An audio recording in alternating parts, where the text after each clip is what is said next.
Louvado seja nosso Senhor Jesus Cristo, para sempre seja louvado. Seja bem-vindo. Nós estamos concluindo nosso 7º vídeo sobre a temática da nossa reflexão, que é o modo como nós entendemos a fé católica a partir do conselho básico, da palavra básica que entende todo o contexto da fé católica, que é o conceito teológico de participação, em que Deus comunica às suas criaturas a graça de poder participar na sua obra, na sua ação salvífica de toda a humanidade. Então, nós queremos dar continuidade, sem muitas demoras, a nosso último vídeo, e vamos iniciar, então, analisando mais um conceito de participação hoje, no que se refere, então, à oração e mais algumas temáticas que vamos concluir nesse dia. Iniciemos, então, analisando a questão da oração. No Evangelho de João, capítulo 17, nós vemos a oração de Jesus ao Pai, em que ele, sendo Deus e homem, em sua humanidade, Cristo, então, intercede, faz esse papel de mediador entre Deus e a humanidade, entre Deus e os seus discípulos. Jesus, então, ele afirmou essas coisas, depois, levantando os olhos ao céu, disse: Pai, é chegada a hora. Então, Jesus está em comunicação direta com o seu Pai, com Deus. E vai dizer assim: manifestei o teu nome aos homens, que do mundo me deste. Por eles é que eu rogo. Aqui nessa palavra nós vemos que Jesus está rezando, está intercedendo, está rogando ao Pai por seus discípulos. E mais abaixo, no versículo 20, Jesus diz assim: não rogo somente por eles, pelos 12 apóstolos, mas também por aqueles que por sua palavra hão de crer em mim. Significa que a palavra dos apóstolos serão instrumentos, vão participar da palavra de Cristo. Eles vão comunicar a palavra de Cristo, vão ser participantes da evangelização e também serão discípulos, evangelizadores. Por isso participam também dos frutos de Cristo, que é a conversão, a fé daqueles que ouvem a palavra de Deus. Sendo Deus, Jesus Cristo, o modelo, nós vamos ver então que os discípulos de Jesus, a igreja, também têm essa missão de oração, de intercessão. Na carta aos Hebreus, capítulo 7, versículo 24 a 25, diz assim: Este, está falando de Jesus, porque vive para sempre, possui um sacerdócio eterno. Por isso que lhe é possível levar a termo a salvação daqueles que por ele vão a Deus, porque vive para sempre para interceder em seu favor. O autor da carta aos Hebreus, então, está dizendo que Cristo intercede eternamente no céu em favor das pessoas que creem nele, pelos quais ele deu a sua vida para salvá-los. Jesus intercede em favor da humanidade, de todos aqueles que creem nele. Também o Evangelho de Mateus, capítulo 5, versículo 14, Jesus vai dizer assim: Eu, porém, vos digo, amai vossos inimigos, fazei o bem aos que vos odeiam, e orai pelos que vos maltratam e perseguem. Agora, Jesus, sendo o mediador e o intercessor pleno, mediador da salvação, comunica aos seus discípulos a graça de orar também como ele ora ao Pai. Então, os discípulos da igreja são orientados a orar por aqueles que os maltratam e os perseguem. É a ordem de Jesus aos seus discípulos: orar pelos outros, pelos seus inimigos. E se eles oram, é porque Deus quer que a oração deles seja instrumento de graças para que os inimigos se convertam. Deus quer agir, então, por meio da oração dos seus discípulos. Na carta de São Paulo aos Romanos, capítulo 8, versículo 27 e 28. Outro sim, o Espírito vem em auxílio da nossa fraqueza, porque não sabemos o que devemos pedir, nem orar como convém.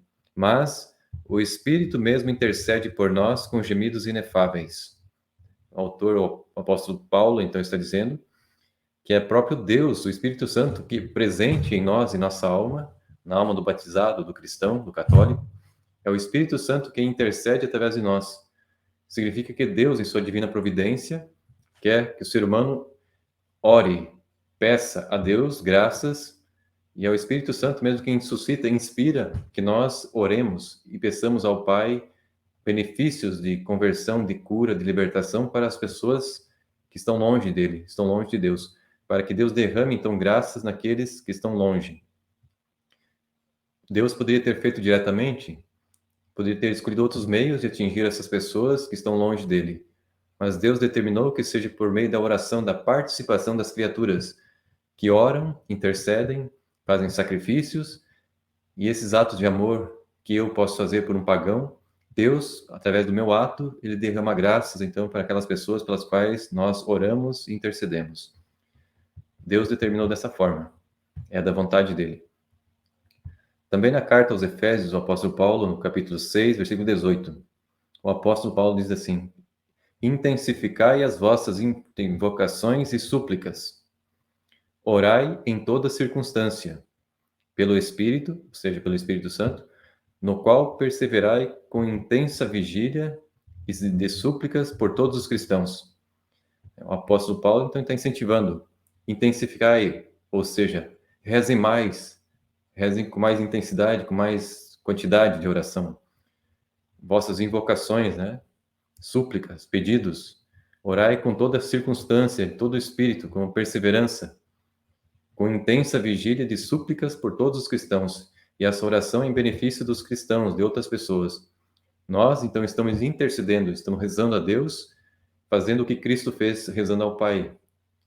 Cristo é o intermediador perfeito, aquele que intercede por nós diante do Pai, e ele concedeu a nós, seres humanos, seus discípulos, participam do mesmo corpo dele, que é o corpo de Cristo, corpo místico que é a igreja, em que ele é a cabeça e nós os membros do corpo. Nós, como membros dele, podemos também fazer a mesma função que ele fazia, que era interceder por aqueles que ele queria, que ele desejava que fossem salvos, que recebessem graças e dons de Deus.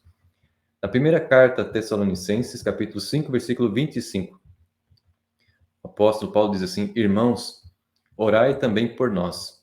Então, o apóstolo Paulo está pedindo para a comunidade tessalônica que orem pelos seus pastores, pelo seu apóstolo, né? Rezem por nós. Significa que Deus pode agir em favor do apóstolo por meio da oração da comunidade. Deus derrama graças, dons, por intermédio deles. Eles são mediadores de graças, né? Eles intercedem como Cristo intercedeu, por Cristo e com Cristo e em Cristo. Na primeira carta também a Tessalonicenses, capítulo 1, versículo 2, o apóstolo Paulo está dizendo assim: não cessamos de dar graças a Deus. Está constantemente agradecendo a Deus, né? Por todos vós, ou seja, os membros da comunidade tessalônica, cada um deles, e de lembrar-vos em nossas orações. O apóstolo, então, também está rezando pela comunidade. Assim como a comunidade reza pelo apóstolo, o apóstolo reza pela comunidade. Na segunda carta a Coríntios, também o apóstolo Paulo, capítulo 1, versículo 11. Se nos ajudardes também vós com as orações em nossa intenção. Perceba, então, que o apóstolo Paulo está dizendo que as orações que a comunidade faz em benefício do apóstolo servem de ajuda, né? Porque é Deus quem vai derramar o benefício, então, das graças através da oração da comunidade. Assim, essa graça, obtida por intervenção de muitas pessoas, ou seja, são muitas pessoas rezando em benefício do apóstolo. Quanto mais pessoas rezando, quanto mais orações, mais benefícios, mais graças se recebe. Lhes será ocasião de agradecer a Deus a nosso respeito. É um motivo para a comunidade agradecer a Deus pelo benefício que Deus derramou sobre ele. O que nós percebemos, então, nessas passagens da Escritura é que Deus dá suas graças, mas Ele quer que seja por meio da intervenção humana, da participação humana, da nossa participação. Deus quer derramar graças sobre um pagão, sobre um membro da tua família, mas Deus vai derramar a partir do momento que nós queiramos interceder por ele. Deus quer a nossa participação com orações, com sacrifícios, né? Essa é a doutrina católica, 100% católica. Na primeira carta a Timóteo, capítulo 2, versículo de 1 a 2, o apóstolo Paulo diz assim: acima de tudo, recomendo que se façam preces, ele recomenda, façam preces, ou seja, rezem, façam pedidos, orações, súplicas, ação de graças por todos os homens. Ou seja, não se preocupe só com você mesmo, com a sua família, mas reze pela humanidade inteira, né? Peçam a Deus que intervenha, que faça mudar a situação, que as pessoas se convertam, aceitem o Evangelho, aceitem Jesus Cristo, né? E o apóstolo Paulo diz assim: rezem pelos reis, aqueles que estão à frente dos países, à frente das nações, das cidades, e por todos os que estão constituídos em autoridade. para que possamos viver uma vida calma e tranquila, com toda a piedade e honestidade. Aqui nós reconhecemos, então, no apóstolo Paulo, esse desejo de Deus que nós oremos pelos nossos líderes, pelos nossos governantes, tanto civis como religiosos, porque toda a autoridade que existe na humanidade, na sociedade, foi constituída por Deus, né? Está em Deus a autoridade, o fundamento dessa autoridade. Na primeira carta de João, capítulo 5, versículo 16, o apóstolo vai dizer assim: se alguém vê seu irmão cometer um pecado que não conduz à morte, reze, e Deus lhe dará a vida. Perceba comigo que a oração, a tua oração pode salvar alguém que não cometeu um pecado grave. Deus pode conceder o perdão dessa culpa a uma pessoa que tem um pecado leve, por meio da tua oração, da tua intervenção. No entanto, se for um pecado grave, um pecado mortal, não há como apagar esse pecado na alma da pessoa. Ela precisa se converter e confessar o seu pecado com o sacerdote, se arrepender do seu pecado. No livro dos Macabeus, no segundo livro, no capítulo 12, versículo 43, 46. O autor do livro dos Macabeus vai dizer assim, que foi organizada uma coleta, ou seja, juntaram dinheiro, enviando a Jerusalém, onde estava o templo e onde era realizado os sacrifícios dos animais, enviaram cerca de 10.000 dracmas para que se oferecessem um sacrifício pelos pecados. Eles queriam o perdão dos pecados, por isso ofereceram um sacrifício. E vai dizer assim a Sagrada Escritura: belo e santo modo de agir, decorrente da sua crença na ressurreição. Se antes nós vimos que o apóstolo Paulo estava recomendando a oração pelos vivos, pelos governantes, pelas pessoas, por todos, agora, aqui no livro dos Macabeus, está dizendo justamente a importância de rezar também pelos mortos, porque morreram no corpo, mas a sua alma está viva, está consciente em algum lugar, precisando das nossas orações. E diz assim: se ele não julgasse que os mortos ressuscitariam, teria sido vão e supérfluo rezar pelos mortos, né? Rezar por eles. Mas se ele acreditava que é uma belíssima recompensa, aguarda os que morrem piedosamente, era esse um bom e religioso pensamento. Ou seja, rezar, oferecer sacrifício pelos pecados, para o perdão dos pecados, é algo bom e louvável.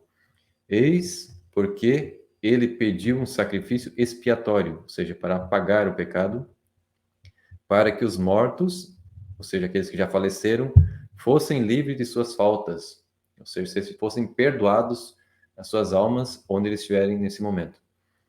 Então, aqui nós vemos claramente a doutrina católica, em que nós rezamos pelos nossos entes queridos que faleceram, pelos membros da igreja que foram mortos, né, que morreram, e que nós, por nossas orações, como nós somos membros também do mesmo corpo que é a igreja, somos todos batizados, nós temos esse dever, essa obrigação de rezar por eles também.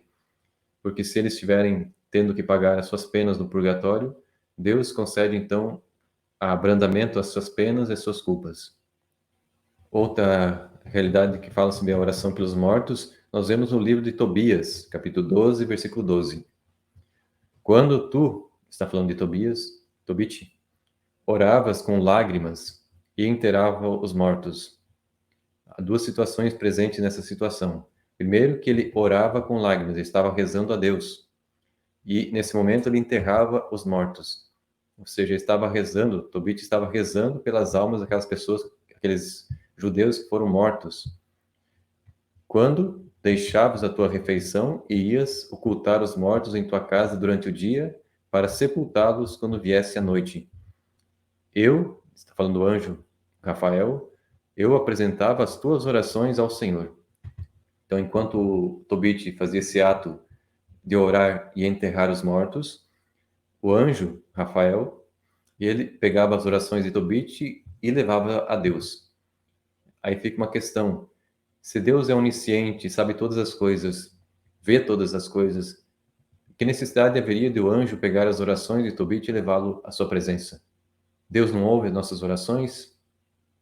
É lógico que Deus ouve, né?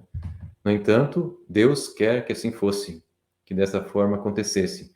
As suas criaturas participam, então, do modo como Deus governa o universo, e administra a salvação e o cuidado, né, a sua providência. Deus quer se servir de anjos, de pessoas, para que realizem também, participem, demonstrando com isso o amor e o reconhecimento a Deus.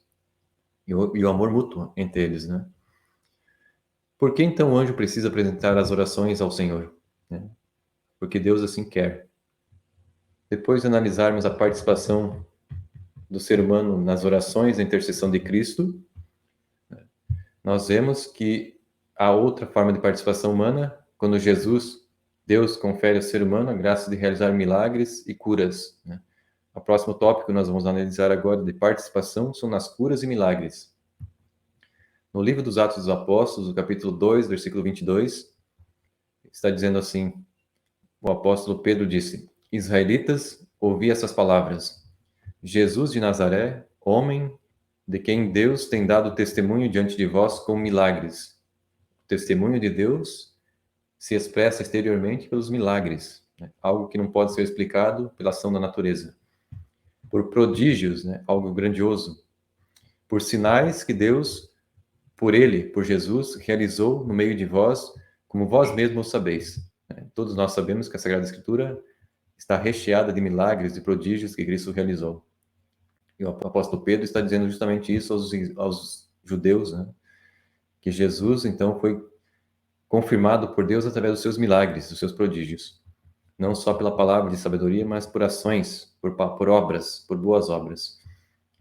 O apóstolo João, no capítulo 14, versículo 12, Jesus vai dizer: em verdade vos digo, né, ele que é Deus e é homem, ele diz assim: aquele que crê em mim fará também as obras que eu faço.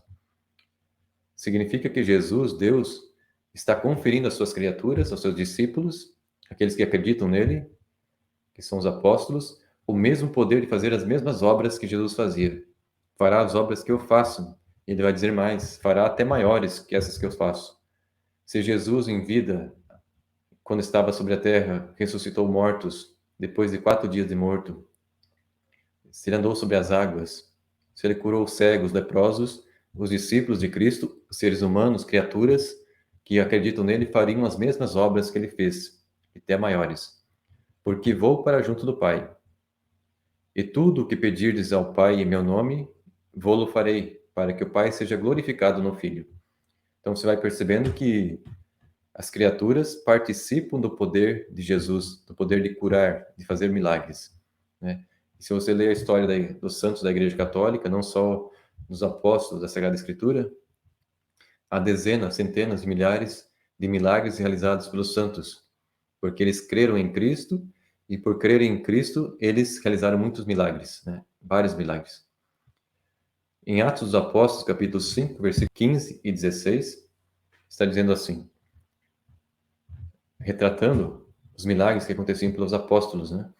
De maneira que traziam os doentes para as ruas e punham então esses doentes em leitos e macas, a fim de que quando Pedro passasse, ao menos a sua sombra cobrisse algum deles.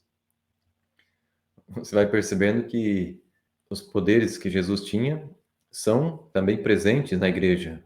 No caso, o apóstolo Pedro, que foi escolhido como o príncipe dos apóstolos, o Papa, só a presença de Pedro, a sombra dele tocando em algum doente, ocasionava a cura ou a libertação dessas pessoas, né? O mesmo poder que Cristo tinha e tem, ele continua agindo através dos seus discípulos, conferindo a eles, então, o poder de curar, de expulsar demônios, né? Aí diz assim ainda no versículo 16, também das cidades vizinhas de Jerusalém afluía muitas gentes. Eles traziam então enfermos e os atormentados pelos espíritos imundos, que são os demônios, e todos eles eram curados pelos apóstolos, né? No caso aqui está falando do apóstolo Pedro. Só a sombra dele já resultava em libertações, em curas. E nos Atos dos Apóstolos, capítulo 19, versículo 11 a 12, vai falar agora sobre o outro apóstolo, que é o apóstolo Paulo. Deus fazia milagres extraordinários por intermédio do apóstolo Paulo. Novamente, confirmando o que Jesus havia dito, né? Quem crê em mim fará as obras que eu faço, fará maiores até daquelas que eu fiz. De modo que lenços e outros panos que tinham tocado o corpo do apóstolo Paulo, eram levados aos enfermos. E esse lenço, esse pano, que só por ter tocado no corpo de Paulo, essa presença divina nesse sacramental, assim como existe a água benta na Igreja Católica, os óleos abençoados, os terços abençoados, os escapulários, as imagens sagradas abençoadas, só essa presença divina nesse objeto, nesse pano que tocou o corpo do apóstolo Paulo, já era o suficiente então para curar, para afastar as doenças dos doentes e retirar-lhes também os espíritos malignos, né? A mesma realidade então que existe na Igreja Católica até hoje está aqui descrita claramente nos Atos dos Apóstolos, no princípio da Igreja, esses objetos, esses sacramentais que eram depois a Igreja usava os ossos dos mártires, né? Que também, assim como o apóstolo Paulo, tinham o poder de curar pelos lenços, pelos panos, até os ossos, os sacramentais, que são os ossos dos santos, também realizaram muitos milagres e continuam realizando muitos milagres na Igreja até hoje. Claro que é Deus quem concede o milagre e o poder, mas através dessa sua criatura, que é o instrumento dele, né? É Deus quem cura por meio dos seus instrumentos, assim como o apóstolo Paulo não era ele quem curava, mas era o poder de Deus agindo por ele, por participação. Também os santos da igreja curam por participação no poder curador de Deus, no poder libertador de Deus. Na segunda carta a Coríntios, capítulo 12, versículo 12, vai dizer assim que os sinais distintivos, aquilo que distingue um verdadeiro apóstolo de um falso, se realizavam em vosso meio, né, na comunidade, entre os coríntios, porque o apóstolo verdadeiro é aquele que possuía uma paciência a toda prova. É uma pessoa paciente. Era uma pessoa que dava sinais, realizava prodígios e milagres. Esses são os sinais, então, do verdadeiro apóstolo. Um paciente que realizava muitos sinais, prodígios e milagres entre eles na comunidade. Era o sinal, então, do verdadeiro apóstolo possuir esse poder de fazer como Cristo fez os seus milagres e prodígios. Mais uma passagem que fala sobre esse poder de milagres na igreja. Na carta de Tiago, capítulo 5, versículo 14, o apóstolo então vai dizer assim: se alguém está enfermo, está doente, chame o sacerdote da igreja. Como nós vimos anteriormente, quem crê em mim fará as obras que eu faço, fará maiores que essas, inclusive curar doenças. O apóstolo não recomenda que vá procurar um médico, recomenda que procure um sacerdote. E nós sabemos que sacerdotes só existem na Igreja Católica. E esses sacerdotes façam orações, então, sobre o enfermo. E também unja-o com óleo em nome do Senhor. Essa unção com óleo é o que a Igreja Católica chama de unção dos enfermos. É um sacramento, um dos 7 sacramentos da Igreja. E esse sacramento tem poder de conferir graças à alma do enfermo. Essa oração salvará o enfermo, tanto no corpo como na alma. E o Senhor o restabelecerá. Tanto se tiver um pecado, né? Vai considerar a graça santificante a alma, como a cura do corpo, se for da vontade dele. Se esse doente, esse enfermo, cometeu pecados, esse óleo, essa unção, vai lhe perdoar os pecados, serão perdoados. Então, nós vemos aqui como Deus agindo por meio da sua igreja, por meio dos seus sacerdotes, conferindo a graça que vem de Cristo por participação. Nós vamos agora para um outro tópico, em que nós vamos analisar depois da oração de intercessão, depois de vermos os milagres e curas realizados por meio dos discípulos. Nós vamos ver agora a participação no juízo de Deus, no juízo de Cristo. Cristo foi constituído por Deus Pai como um juiz supremo, e aquele que vai julgar o universo, todas as criaturas. Mas nós vamos ver que Deus confere aos seres humanos participar nesse juízo. No livro do profeta Isaías, capítulo 33, versículo 22, vai dizer assim que o Senhor é o nosso juiz, ou seja, é Deus quem vai julgar. O Senhor também é o nosso legislador, porque é Deus quem nos dá as leis, os mandamentos, as normas, os preceitos. O Senhor é o nosso rei, é aquele que governa e é aquele que nos salvará. Ou seja, está em Deus tanto a lei como o julgamento e a salvação. E nós vamos ver no Evangelho de João, capítulo 5, versículo 26 a 27, Jesus falando: pois, como o Pai tem a vida em si mesmo, assim também o Pai deu ao Filho ter a vida em si mesmo, e lhe conferiu o poder de julgar, ou seja, o Pai conferiu esse poder ao Filho de julgar, porque é o Filho do homem, porque Jesus, sendo homem como os homens e Deus como Deus, é o perfeito mediador entre homem e Deus, entre Deus e o ser humano. Por isso ele tem todo o mérito para julgar a humanidade, porque ele também se fez homem. E no Evangelho de João também, capítulo 7, versículo 24, Jesus vai dizer assim, muitas vezes se fala, não julgueis se não seis julgados, né? No entanto, Jesus fala assim, não julgueis pelas aparências, ou seja, não julguem com injustiça, com mentira, com falsidade, com ignorância, né? Mas julgai conforme a justiça, segundo aquilo que é verdadeiro, aquilo que é honesto e condiz de fato com a realidade. Ou seja, tenha discernimento, né, para ver a realidade como ela é, como ela se apresenta, como ela é vista por Deus. Também no Evangelho de Mateus, capítulo 19, versículo 28, respondeu Jesus, em verdade vos declaro, no dia da renovação do mundo, quando o Filho do Homem estiver sentado no trono da glória, né, vós, que me haveis seguido, ou seja, os apóstolos, estareis sentados, no caso aqui os 12 apóstolos, né, em 12 tronos. Ou seja, se Jesus é rei, os apóstolos também vão reinar com Cristo. São 12 tronos para que eles também governem com Cristo depois, quando Jesus instaurar o reino definitivo. Para que os 12 apóstolos, então, julguem as 12 tribos de Israel. Ou seja, Jesus está concedendo ao ser humano, à criatura, no caso aqui os 12 apóstolos, o poder de participar do seu juízo, do seu julgamento. Eles, seres humanos, Pedro, Tiago, João, vão julgar todas as tribos de Israel por participação, que é o conceito que nós estamos analisando, né? Há 7 vídeos já. Né? Em Apocalipse, capítulo 3, versículo 21, está dizendo assim que ao vencedor, Deus vai conceder, então, sentar-se comigo no meu trono. É o que nós acabamos de ouvir Jesus dizer. Os 12 sentarão em tronos e ajudarão Jesus a julgar, né? A reinar como rei. Então, ao vencedor, Jesus vai conceder a graça de sentar com ele no trono. Assim como eu venci e me assentei com o meu Pai no seu trono. Jesus sentou no trono com o Pai e Jesus concede aos seus discípulos, aos 12 apóstolos, sentarem no trono com ele. Deus é rei, Jesus é rei, os apóstolos serão reis também. Né? E assim também aqueles que triunfarem com Cristo serão reis. Apocalipse 4, versículo 4. Ao redor haviam 24 tronos. Agora o Apocalipse vai apresentar mais 12 tronos, que representam as 12 tribos, os 12 patriarcas. Neles, sentados, 24 anciãos vestidos com vestes brancas e com coroas de ouro na cabeça.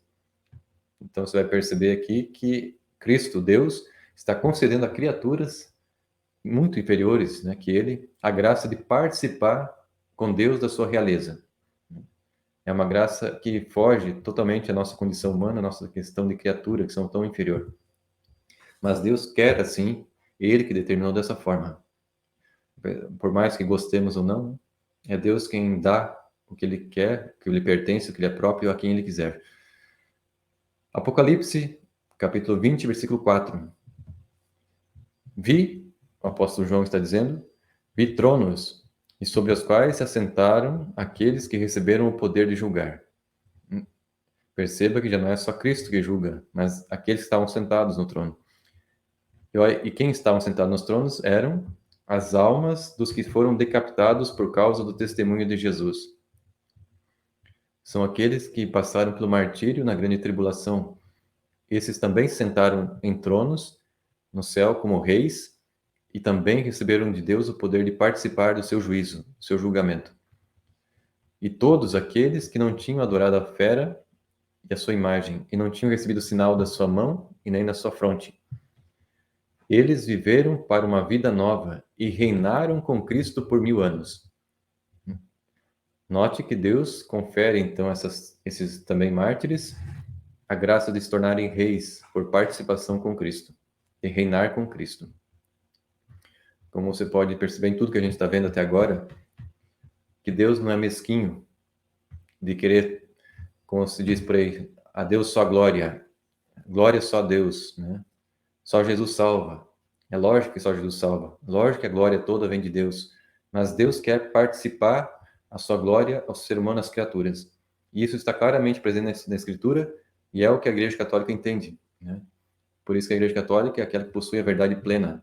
Não pega fragmentos da Sagrada Escritura e, por ignorância, interpreta, né, com a mentalidade fechada e mesquinha, como se tudo dependesse daquela palavra, aquele versículo fechado em si mesmo, que não tem uma compreensão mais ampla daquilo que a palavra de Deus revela. E a Igreja Católica tem essa compreensão mais ampla, que envolve essa participação das criaturas naquilo que Deus concede. No Apocalipse 22, versículo 5, vai falar que já não haverá noite, nem se precisará mais da luz da lâmpada ou do sol, porque o Senhor Deus a iluminará. E hão de reinar pelos séculos dos séculos. Hão de reinar, aqui são aqueles que sobreviveram, que foram salvos. Os salvos vão reinar, então, pelos séculos dos séculos juntos com Deus, né? Reinarão com Ele. E, por fim, na carta de São Paulo aos Coríntios, na primeira carta, versículo 6, versículo de 1 a 3, o apóstolo Paulo diz assim: quando algum de vós tem litígio contra outro, como é que se atreve a pedir justiça perante os injustos? Ou seja, aqueles que são pagãos, aqueles que estão no pecado, estão longe de Deus, não foram redimidos por Cristo. Em vez de vocês ir lá pedirem para ser julgados por eles, por que vocês não recorrem aos seus irmãos, aqueles que são santos, aqueles que são cristãos, que são católicos? Não sabeis que os santos julgarão o mundo? Novamente, aqui o apóstolo Paulo confirmando tudo que a gente viu até agora. Deus é o grande juiz, Deus é o grande rei. No entanto, Deus concede aos seus santos participar do julgamento do mundo. E, se o mundo há de ser julgado por vós, o apóstolo Paulo está dizendo que os coríntios, aqueles daquela comunidade, vão julgar o mundo. Ou seja, também nós vamos julgar o mundo se nós permanecermos fiéis com Cristo e vencermos com Ele. Ou seja, não é só Deus que julga, Ele concede ao ser humano a participação no seu julgamento. Sereis indignos de julgar, por acaso, processos de mínima importância? Então, o apóstolo Paulo está chamando a atenção, né? Criticando a comunidade que leva as suas questões, as questões aos pagãos para serem julgados, né? Não sabeis que julgaremos os anjos? O apóstolo Paulo acrescenta um pouco mais ainda. Não só vamos julgar a humanidade, mas também os próprios anjos decaídos, os demônios. O ser humano vai participar, então, do julgamento também dos anjos.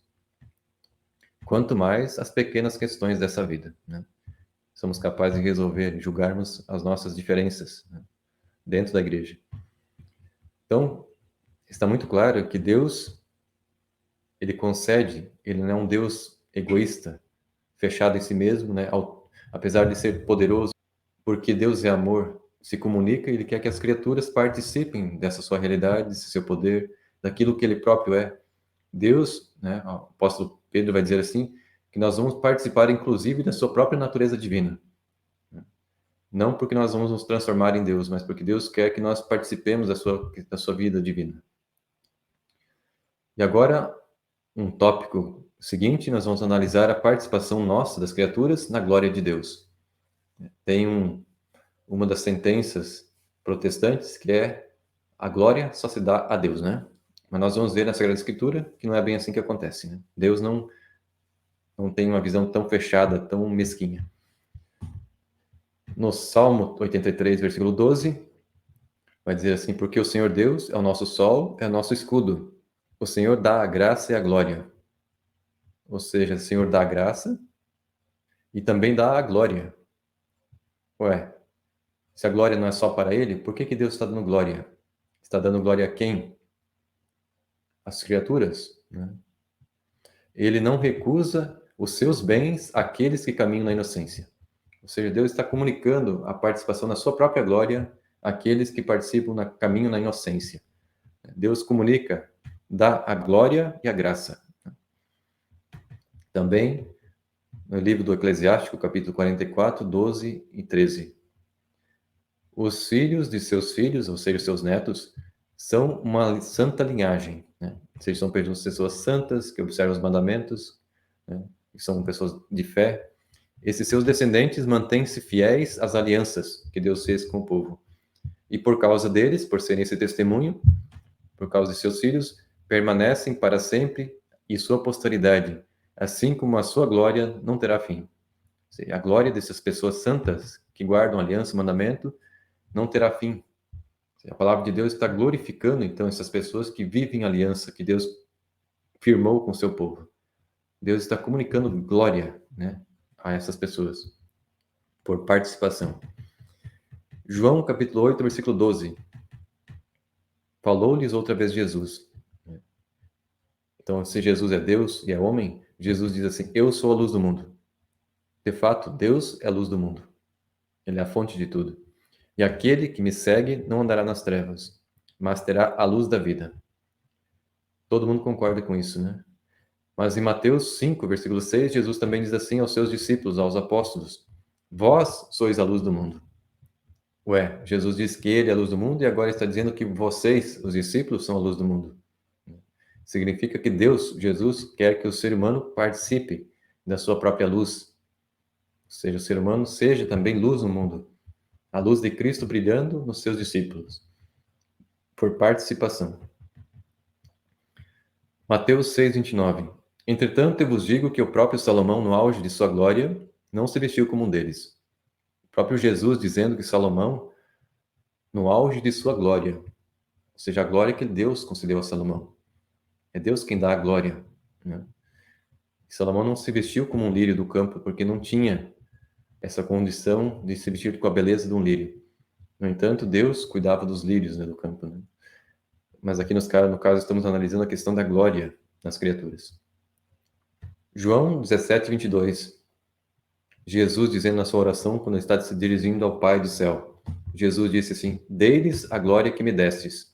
Jesus, Deus que se fez homem, disse ao Pai: dei-lhes a glória que me destes. O Pai deu glória a Jesus, seu Filho, e o Filho, Jesus, dá glória aos discípulos, aos 12 apóstolos. Novamente, a participação da glória de Deus, de Jesus, para que sejam um, unidos, uma só fé, um só batismo, uma só igreja. Como nós, né, Pai, Filho e Espírito Santo, somos um, né? Um só Deus. Segunda carta a Coríntios, capítulo 1, versículo 14. Como, aliás, já vos tendes em parte reconhecido, que nós somos a vossa glória. O apóstolo Paulo está dizendo que ele, como apóstolo, e os outros que o ajudaram na missão de evangelizar, são a glória da comunidade de Corinto.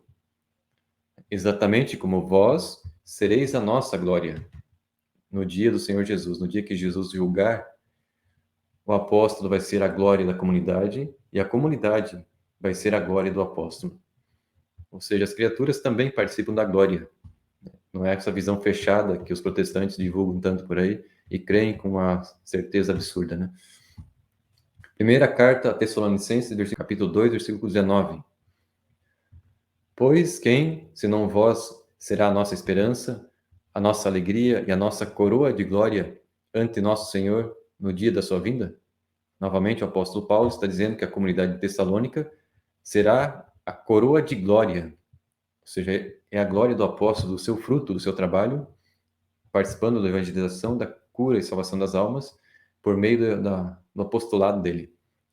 E a comunidade também será a glória do apóstolo, novamente confirmando o que ele disse ao Coríntios. Carta de São Paulo aos Romanos, capítulo 8, versículo 17 e 18. E se vocês são filhos, também são herdeiros. E se vocês são herdeiros de Deus e co-herdeiros de Cristo, contanto que soframos com ele. Ou seja, aqui nós vamos ver mais uma realidade da participação das criaturas no sofrimento de Jesus, né, que nós já analisamos em outros vídeos passados. Nós participamos da herança de Jesus, nós participamos dos sofrimentos de Cristo, para que também nós participemos da sua glória, para que nós sejamos glorificados com Cristo. Então, o que Cristo é próprio dele, que ele viveu, do que ele é, ele permite que a nós, criaturas, seus discípulos, vivamos a mesma realidade. Tanto a palavra dele, como o seu sofrimento, tudo que ele passou, né? Quem vos ouve, me ouve. Quem vos rejeita, me rejeita. Tudo é conferido aos seus discípulos como participação. É o próprio Cristo vivendo nos seus discípulos. Tenho para mim que os sofrimentos da presente vida não têm proporção alguma com a glória futura que nos deve ser manifestada. A glória futura que vai ser manifestada no próprio apóstolo, naquele que deu a vida por Cristo. Deus vai conceder essa glória às suas criaturas. E agora, na primeira carta a Coríntios, capítulo 4, versículo 17, novamente o apóstolo Paulo vai dizer assim, que a nossa presente tribulação, momentânea e ligeira, nossos sofrimentos da vida, nos proporciona um peso de eterna glória incomensurável. Participamos dos sofrimentos de Cristo, mas também vamos participar de uma eterna glória no céu. Um peso de glória, vai ser grandioso no céu. Né? E Deus vai considerar essas suas criaturas, essa participação na sua glória. Segunda carta a Coríntios 10, versículo 17. O apóstolo Paulo vai dizer assim, que, claro que nós vamos participar da glória de Cristo, né? Mas ele vai dizer assim, quem se glorie, que se glorie então no Senhor. Não se glorie em si mesmo, né? Não se feche em si mesmo e fique-se como um narcisista, se endeusando, né? Se engrandecendo, como se fossem os dons dele, o sucesso da sua pregação, do seu apostolado fosse dele. É Cristo quem vive nele, é Cristo quem realiza a obra. Né? E é Cristo quem concede, então, a participação às criaturas nos seus próprios méritos. Se glorie, então, no Senhor, não em si mesmo. Em Provérbios, também vai dizer, capítulo 31, versículo 30. A graça é falaz e a beleza é vã. Aí vai dizer assim, a mulher inteligente é que se deve louvar. Por que eu coloquei esse versículo aqui? Louvar é venerar, é honrar. A Sagrada Escritura está dizendo que nós podemos louvar uma mulher que é honesta, que é inteligente, que é virtuosa, merece louvores, honras. Isso que a igreja faz com seus santos. A igreja não idolatra santos. A igreja não adora santos. A igreja louva o que Deus fez na vida dessas pessoas e o que Deus faz através deles na vida dos outros, que são instrumentos de Deus. E é o que está presente aqui no Evangelho de Lucas, capítulo 1, versículo 46 a 48. E Maria disse, a minha alma glorifica o Senhor. Meu espírito exulta de alegria em Deus, meu Salvador. Por quê? Porque Deus olhou para sua pobre serva. Deus olhou, né, teve compaixão dela e a escolheu. Por isso, desde agora, desde o tempo então que Jesus se encarnou, todas as gerações me proclamarão bem-aventurada. Ou seja, ela foi feliz. Ela é a única escolhida para ser a mãe de Jesus, a mãe de Deus. Por isso, todas as gerações hão de proclamá-la. É uma profecia na Sagrada Escritura em que Maria exulta no Espírito Santo. Ou seja, o Espírito Santo, o Espírito de Deus, falou por meio da boca dela. Que todas as gerações, verdadeiramente cristãs, verdadeiramente discípulas de Cristo, que assim se portam, reconhecem que Maria é bem-aventurada, é feliz, porque foi eleita e escolhida. E é Deus mesmo quem glorifica a sua serva, a Virgem Santíssima, por sua pequenez, por sua humildade. E assim, nós encerramos essa meditação sobre as participações das criaturas na ação de Deus, no ser de Deus, na natureza divina, né? E eu, para encerrar esse nosso vídeo, essa série de vídeos, são 7 vídeos, em que nós tentamos entender o fundamento da fé católica, por que a Igreja Católica tem alguns dogmas, algumas realidades, algumas devoções, porque toda essa realidade, a dimensão da participação das criaturas, é algo que o próprio Deus quis. Foi Deus quem escolheu dessa forma e determinou dessa forma. A Igreja Católica não inventa. A Igreja Católica, ela é a comunicação do que Deus determinou nos seus desígnios de redenção. E agora, em breve resumo de tudo que a gente viu nos 7 vídeos, vou apresentar aqui, então, as participações das criaturas no ser e na ação de Deus, desde o primeiro vídeo que a gente viu. Nós vimos que os anjos são essas pessoas, as criaturas espirituais que participam como criaturas na ação divina no mundo. Então, nós vemos lá que os anjos são mensageiros da palavra de Deus. Aquilo que Deus quer realizar na humanidade, em pessoas, em situações, Deus envia seus anjos. Eles são os porta-vozes de Deus. Assim como foi com Zacarias, quando anunciou o nascimento de João Batista, como aconteceu com a Virgem Maria, quando enviou o anjo Gabriel, como enviou aos pastores anunciando o nascimento de Jesus, eles são esses mensageiros, aqueles que vão levar a palavra de Deus. Os anjos também aparecem na Sagrada Escritura como aquele que apresentam um socorro de Deus para algumas pessoas em determinadas situações. Eles socorrem as pessoas diante do perigo. Né? No caso, nós vemos vários exemplos da Sagrada Escritura, mas eu selecionei alguns aqui, em que anjos levam alimentos, né, para a sobrevivência de pessoas que estavam à beira da morte. No caso, a Agar, a escrava, que era escrava de Abraão, e seu filho Ismael foram alimentadas pelo anjo no deserto. Também o profeta Elias foi alimentado pelo anjo. Também Jesus no deserto foi servido e alimentado pelos anjos. Então nós vemos os anjos levando alimentos para as pessoas. Nós vemos também os anjos salvando pessoas em diversas situações de morrer. No caso, salvou Isaac da morte quando ele ia ser sacrificado no Monte Moriá. O anjo também salvou de catástrofes, no caso da chuva de fogo e enxofre, em que Ló e sua família foi retirada de Sodoma pelos anjos. Também o profeta Daniel foi salvo pelos anjos do fogo da fornalha ardente e também das feras, ou seja, dos leões. Então, os anjos estão aparecendo como salvadores, salvando o ser humano da morte em diversas situações, tanto de animais como de outros elementos da natureza. Também os anjos aparecem na Sagrada Escritura participando da ação de Deus através da cura de doenças, como foi o caso do anjo Rafael, que ajudou na cura de Tobit, da sua cegueira. Também nós vemos os anjos participando quando libertaram da prisão os apóstolos, nos Atos dos Apóstolos, e existem várias passagens, né? Algumas que os apóstolos estavam presos, tanto Pedro como Paulo, e foram libertos, então, da prisão pela ação de anjos, que abriram os portões das prisões. Na escada de Jacó, que representa justamente essa ligação que o anjo tem entre o céu e a terra. Eles sobem e descem, eles agem diante de Deus e agem também na humanidade, servindo o ser humano. Também os anjos aparecem na Sagrada Escritura, dando instruções e orientações para as pessoas, em alguns casos até em sonhos. Se a gente recordar o Evangelho de Lucas, José, para ser orientado para levar a Sagrada Família, para aceitar Maria como esposa, levar para o Egito, para voltar do Egito, tudo é orientado pelos anjos através de sonhos.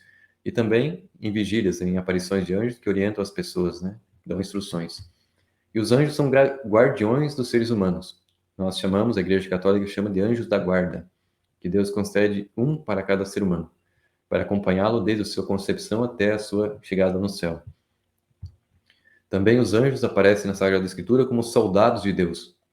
No caso, São Miguel, que lutou na batalha no céu contra o dragão, Satanás e seus anjos. São soldados que combatem a favor de Deus e por Deus, para Deus. Então nós vamos vendo em tudo isso que Deus age nesse mundo por meio de criaturas. Poderia agir diretamente, porque ele tem poder suficiente para isso. No entanto, Deus quer que assim seja, que as criaturas participem da ação dele, sejam a própria mão dele agindo. No caso que nós temos os anjos, que são instrumentos da providência divina.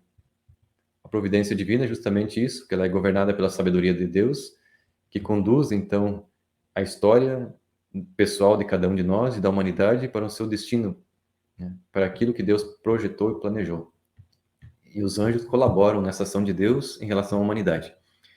E agora, a questão do ser humano também participa, né, da ação divina. Nós vimos várias situações já, vários tópicos que foi analisado.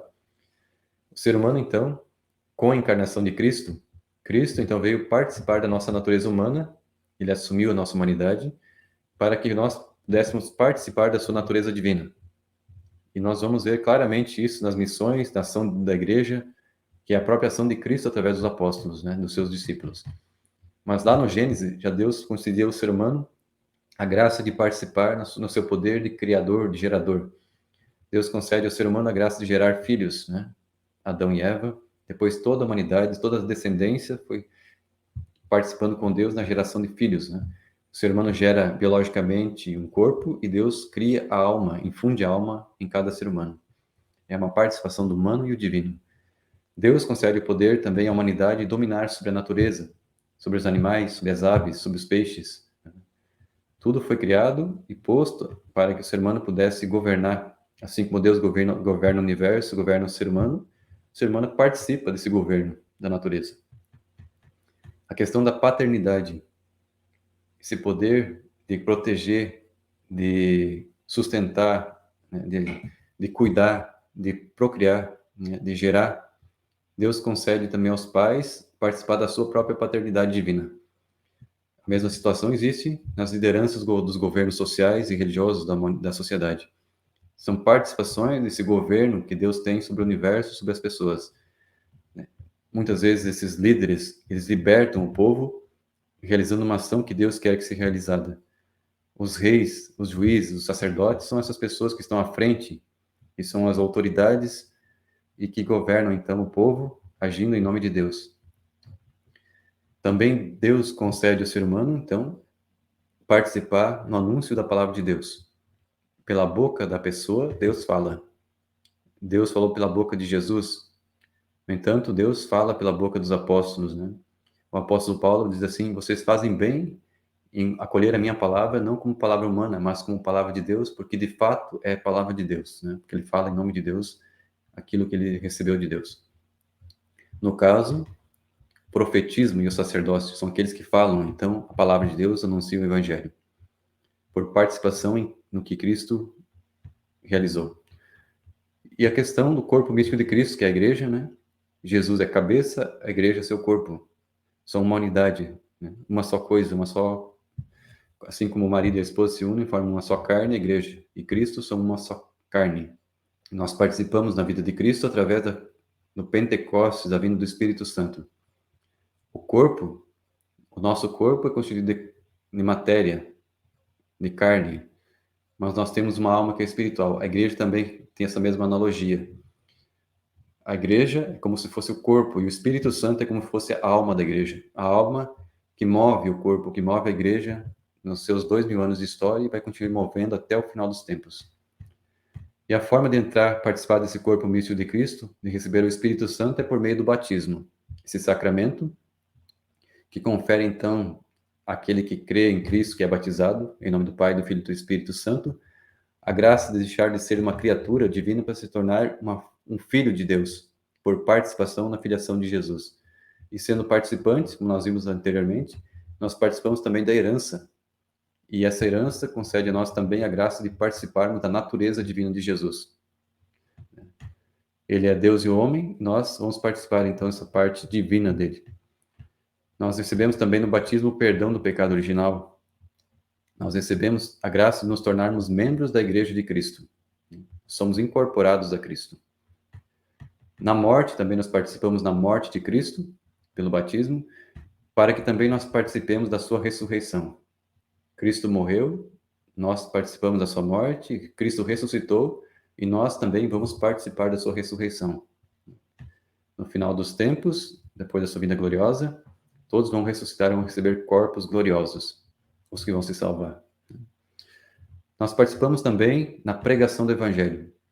Pregação que é, por prioridade, por essência, a ação de Cristo. Ele é a própria boa notícia, né?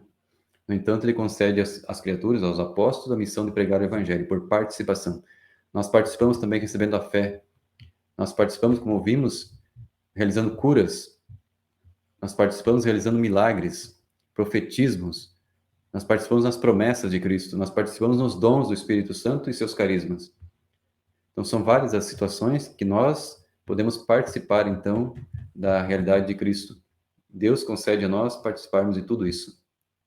E como nós vimos nesse dia de hoje, nós podemos participar na realeza de Cristo como rei, nós podemos participar no seu pastoreio, quando ele diz a Pedro, apacenta os meus cordeiros, apacenta minhas ovelhas. Ele está dizendo que uma criatura, no caso Pedro, que é o Papa, tem a graça de participar do seu pastoreio. Ele se denomina, eu sou o bom pastor.